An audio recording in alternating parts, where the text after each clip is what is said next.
Concept of strategy. ஸ்ட்ராட்டஜியோட concept என்னன்னு பார்த்தோன்னா, ஸ்ட்ராட்டஜிங்கிறது என்னென்னா பிஸ்னஸ் டிசைட் பண்ண ஒரு மேட்டர். அதாவது இந்த மாதிரிலாம் ரெஸ்பாண்ட் பண்ணலாம் அப்படின்றது.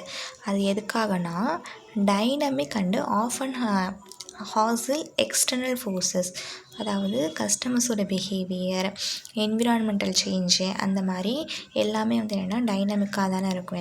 எல்லாம் சேஞ்ச் ஆகிட்டே இருக்கும், இல்லை ஏதாவது அப்டேட்ஸ் நடந்துக்கிட்டே இருக்கும். அந்த மாதிரி டைனமிக்காக சேஞ்ச் ஆகுறதுக்கும் ஆஃபன் ஹாசில் எக்ஸ்டர்னல் ஃபோர்ஸஸ்னால் அடிக்கடி நமக்கு வர விரோதமான செயல், ஏதாவது எக்ஸ்டர்னல்லேருந்து நமக்கு வர அந்த இதெல்லாம் நம்ம தடுத்து அதுக்கு நம்ம எப்படி ரெஸ்பாண்ட் பண்ணணும் அப்படின்றது. அதுக்காக தான் என்னென்னா ஸ்ட்ராட்டஜி என்னென்னா நம்ம போடுறோம். அதை தான் என்னென்னா ஸ்ட்ராட்டஜி அப்படின்னு சொல்கிறோம். இது நம்ம எதுக்காக நம்ம இப்படி பண்ணுறோம் அப்படின்னா, நம்மளோட விஷன், மிஷன், அல்டிமேட் அப்ஜெக்டிவ்ஸ் இதெல்லாம் என்னென்னா நம்ம மீட் பண்ணுறதுக்காக தானே நம்ம ஒரு ஸ்ட்ராட்டஜியே போடுறோம். அப்போ தான் நம்மளோட அல்டிமேட் அப்ஜெக்டிவ்ஸ் எல்லாம் என்னென்னா அச்சீவ் பண்ண முடியும். இந்த மாதிரி நடக்கிற சேஞ்சஸ் எல்லாத்துக்கும் ஒரு முன்கூட்டியே ஒரு ஸ்ட்ராட்டஜி போட்டு வச்சுக்கிட்டோன்னா அப்படின்னா.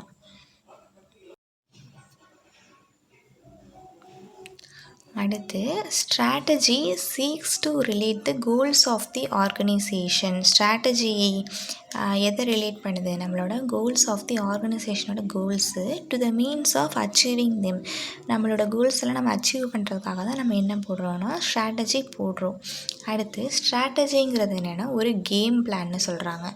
எதுக்காகனா மேனேஜ்மெண்ட் என்னென்னா அந்த பிஸ்னஸ்லாம் எந்தெந்த லெவலுக்குலாம் கொண்டு போகணுன்றதுக்காகனா market position, conduct its operation, attract and satisfy customers, compete successfully and achieve organisational objectives. இந்த மாதிரி இந்த விஷயத்தெல்லாம் என்னென்னா அவங்க நல்லபடியாக இருக்கணும் அப்படின்றதுக்காக தான் ஸ்ட்ராட்டஜி போடுறாங்க அப்படின்றாங்க. ஸ்ட்ராட்டஜியை எந்த மாதிரியும் நம்மளால் டிஃபைன் பண்ணலாம் அப்படின்னு பார்த்தோன்னா லாங் ரேஞ்ச் ப்ளூ பிரிண்ட்னு. அதாவது நமக்கு இப்போதைக்கு உள்ள கொஞ்ச நாளில் முடிக்க வேண்டிய வேலைனா ஷார்ட் ரேஞ்ச் ப்ளூ பிரிண்ட்னு சொல்லுவாங்க. இப்போ லாங் ரேஞ்ச் ப்ளூ பிரிண்ட்னால் அந்த கம்பெனியும் என்டிட்டி இல்லை பார்ட்னர்ஷிப் ஃபர்ம் எதுவும் நம்ம பண்ணுறது என்னென்னா லாங் ரேஞ்சுக்கு ரொம்ப நாள் நல்லா இருக்கணும் அப்படின்றதுக்காக தான் என்னென்னா நம்ம ஒரு ப்ளூ பிரிண்ட் மாதிரி போடுறோம். அதுதான் என்னென்னா ஸ்ட்ராட்டஜி. எதுக்காகனா ஆர்கனைசேஷனோட டிசைர்டு இமேஜு, டைரக்ஷன், டெஸ்டினேஷன், இந்த மூணுத்துக்காகவும்.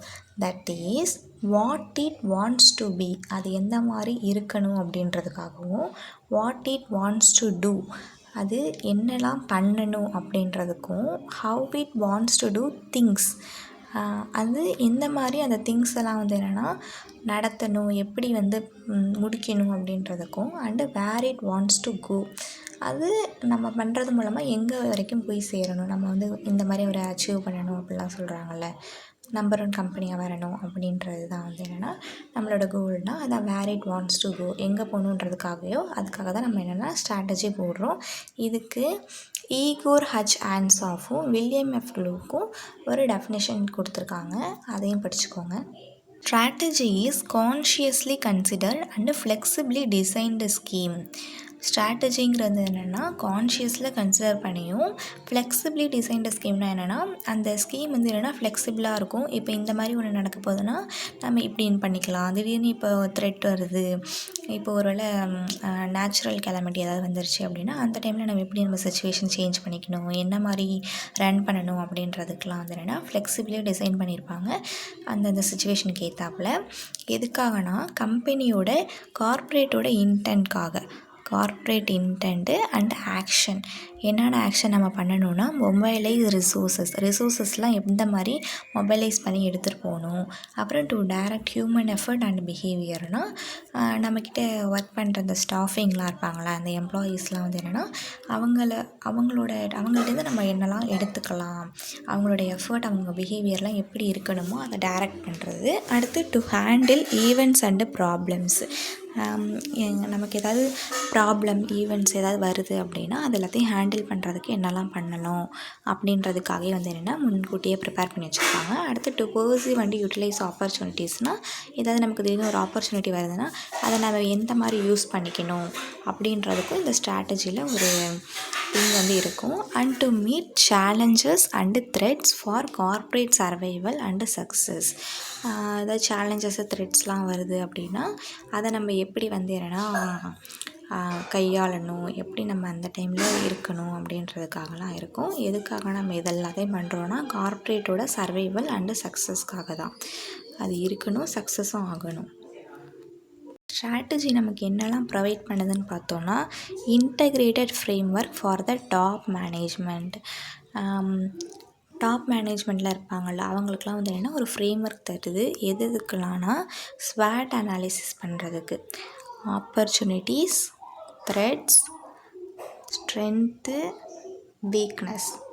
இந்த ஸ்ட்ரென்த்து, வீக்னஸ், ஆப்பர்ச்சுனிட்டிஸ், த்ரெட்ஸ் இது நாலுத்தையும் எப்படி ஷார்ட்டாக புரிஞ்சுக்கலான்னா ஸ்வாட் அனாலிசிஸ், SWOT. ஸ்ட்ரென்த்தில் உள்ள எஸ்ஸு, வீக்னஸில் உள்ள W, ஆப்பர்ச்சுனிட்டிஸில் உள்ள O, த்ரெட்ஸில் உள்ள T.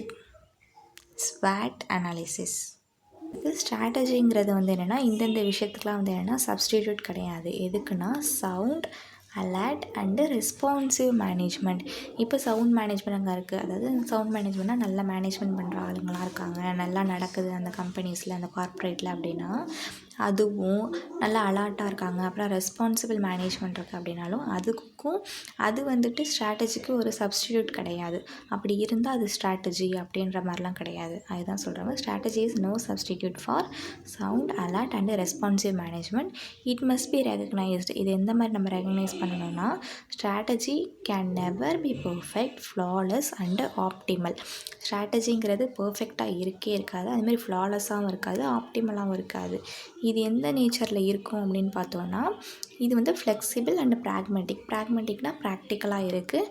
எதுக்கலாம்னா to take care of sudden emergencies, pressures and avoid failures and frustrations.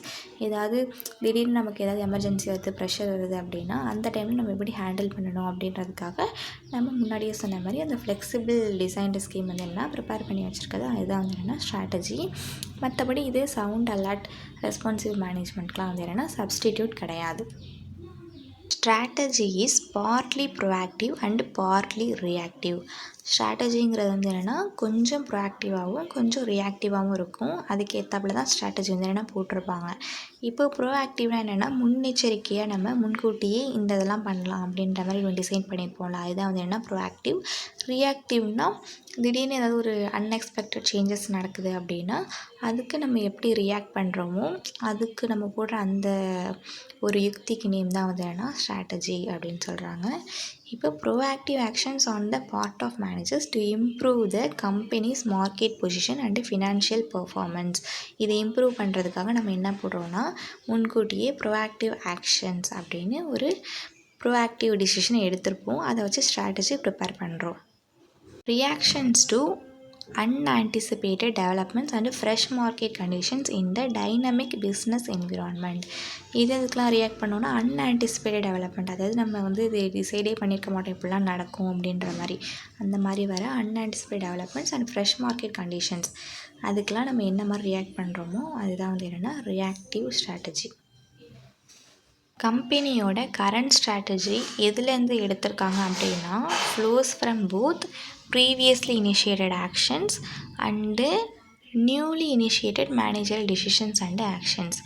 ப்ரீவியஸில் நம்ம ஏதாவது ஒன்று கரெக்டாக பண்ணியிருப்போம், அந்த ஸ்ட்ராட்டஜி நமக்கு நல்லா கை கொடுத்துருக்கோம், நல்லா நம்ம பெர்ஃபார்ம் பண்ணியிருப்போம்ல அந்த ப்ரீவியஸ்லி இனிஷியேட்டட் ஆக்ஷன்ஸையும் அப்புறம் நம்ம புதுசாக நம்ம என்ன பண்ணலாம், என்ன சேஞ்சஸ் பண்ணி நம்ம திரும்ப நல்லா கொண்டு வரலாம் கார்ப்பரேட்டை அப்படின்ட்டு நியூலி இனிஷியேட்டட் ஒரு ஆக்ஷன்ஸ் எடுப்போம்ல அந்த ரெண்டுத்தையும் கலந்தது தான் வந்து என்னென்னா கம்பெனியோட கரண்ட் ஸ்ட்ராட்டஜி அப்படின்னு சொல்கிறாங்க. இப்போது அந்த கம்பெனியோட கரண்ட் ஸ்ட்ராட்டஜியுமே எப்படி இருக்கும் அப்படின்னு சொல்லியிருக்கோன்னா பார்ட்லி ப்ரோஆக்டிவ் அண்ட் பார்ட்லி ரியாக்டிவாக. இப்போது நம்ம இந்த மாதிரி எடுத்ததோட ஆக்ஷன் இது நேம் தான் வந்து என்னென்னா டெலிபரேட் அண்டு ப்ரோஆக்டிவ்னு சொல்கிறோம். கம்பெனி வந்து என்னென்னா how to position the company in the market place and tackle the task of competing for buyers patronage அப்படின்ட்டு நம்ம கம்பெனி எந்த மாதிரி பொசிஷன் பண்ண வைக்கிறோம் மார்க்கெட் ப்ளேஸில். அண்டு பையர்ஸ் பேட்ரோனேஜ்னால் பையர்ஸ் நமக்கு எப்போ நமக்கு அந்த சப்போர்ட் தருவாங்க அப்படின்றத டிசைட் பண்ணி நம்ம எடுக்கிறது தான் வந்து என்னென்னா deliberate and proactive strategy. However, not every strategic move is the result of proactive planning and deliberate management design. அதாவது எல்லா ஸ்ட்ராட்டஜிக் மூவுமே முன்னாடி சொன்ன மாதிரி ப்ரோஆக்டிவாக மட்டும் இருக்காது. ஏதாவது things happen that cannot be fully anticipated or planned for. நம்ம பிளானே பண்ணாமல் இருப்போம், இல்லை இந்த மாதிரி நடக்கும்னு எதிர்பார்த்துக்கவே மாட்டோம்ல, அதான் cannot be fully anticipated-ஆக இருக்கும். when market and competitive conditions வந்து என்னென்னா அது ஏதாவது அன்எக்ஸ்பெக்டட் டர்ன் எடுக்குது, இல்லை நம்ம பண்ண ஏதாவது ஒரு ஸ்ட்ராட்டஜி ஏதாவது தப்பாக ஆகிடுச்சு அப்படின்னா adjustment is required. Some kind of strategic reactions அதை தான் வந்து என்னென்னு சொல்கிறோம் ரியாக்டிவ் ஸ்ட்ராட்டஜி. பிஸ்னஸ் என்விரான்மெண்ட்டில் நடக்கிற சேஞ்சஸும் as well as the situations within the ஃபேர்மில் நடக்கிற சுச்சுவேஷன்ஸ் அதில் ஏதாவது நமக்குள்ளே சேஞ்சஸ் நடந்துச்சு அப்படின்னாலும் அதுக்கு நம்ம பண்ணுறது தான் வந்து என்னென்னா ரியாக்டிவ் ஸ்ட்ராட்டஜின்னு சொல்கிறோம். இப்போது கிராஃப்டிங் எ ஸ்ட்ராட்டஜி கிராஃப்ட் பண்ணுறாங்க தட் இன்வால்வ் ஸ்டிச்சிங் டுகெதர், ரெண்டுத்தையும் சேர்த்து தானே பண்ணுறாங்கன்னு சொல்கிறோம். ப்ரோஆக்டிவ் இன்டர்னல் ஸ்ட்ராட்டஜி ஏற்கனவே பண்ணது based on a prior successful experience.